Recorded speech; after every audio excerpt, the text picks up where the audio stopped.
dan belas kasihan dan kesetiaan, yang satu harus dilakukan dan yang lain jangan diabaikan. Mari kita lihat, bandingkan dengan Ibrani pasal yang ke-7, Bapak Ibu. Ibrani pasal yang ke-7 ayat 1 sampai dengan ayat 10. Kita baca secara bergantian, ya.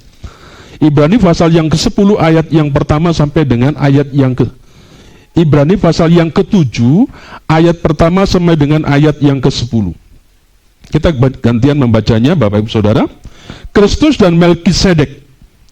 Sebab Melkisedek adalah Raja Salem dan imam Allah yang maha tinggi. Ia pergi menyongsong Abraham ketika Abraham kembali dari mengalahkan raja-raja dan memberkati dia.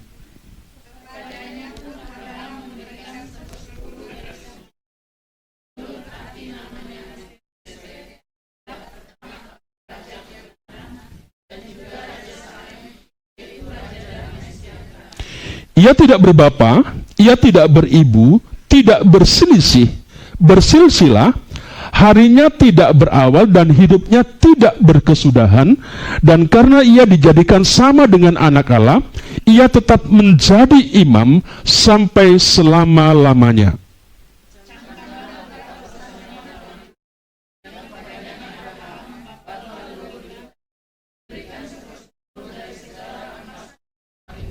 Dan mereka dari anak-anak Lewi yang menerima jabatan imam mendapat tugas menurut hukum Taurat untuk memungut persepuluhan dari umat Israel, yaitu dari saudara-saudara mereka, sekalipun mereka ini juga adalah keturunan Abraham.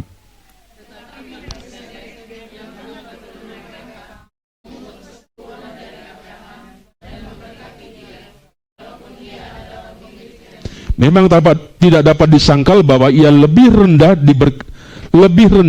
diberkati oleh yang lebih tinggi.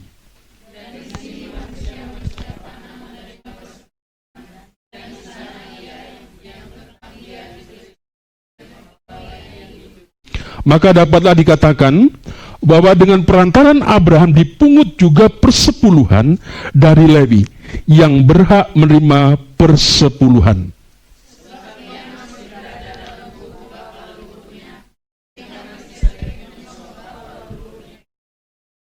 Amin. Bapak Ibu Saudara dikasihi Tuhan,